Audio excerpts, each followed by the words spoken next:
Okay, so we are here with this 2009 E90 M3. For those of you that don't know, this is a 4-liter V8, and we have a couple of concerns, electrical concerns, but also a concern with a noise that is coming from, presumably, the engine.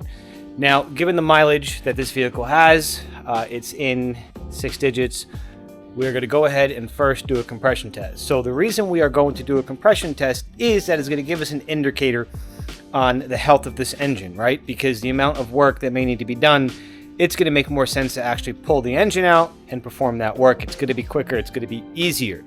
But before we take that step, it's good to see if our compression is good, to see if it's potentially worth it to even pull this engine out and move forward. So we have all of our spark plugs removed, we have all of our ignition coils removed, we have our compression tester hooked up, and what we're looking for is going to be a variable. Okay, so we want to make sure that we have cylinders 5 to 8 here, 1 to 4 over there, and we're going to test all 8, and we want to make sure that we are as close as possible on our compression numbers. So go ahead and crank her.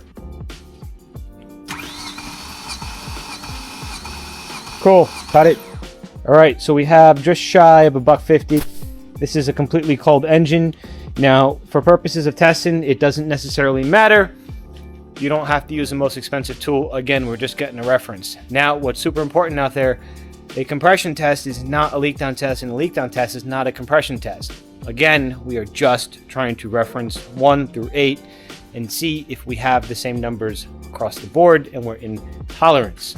If we have an issue or these numbers don't make sense, then we need to dig deeper, do a leak down test, drop a camera down in there to see what's going on. So stay tuned and we'll let you know what we find on this beautiful E90.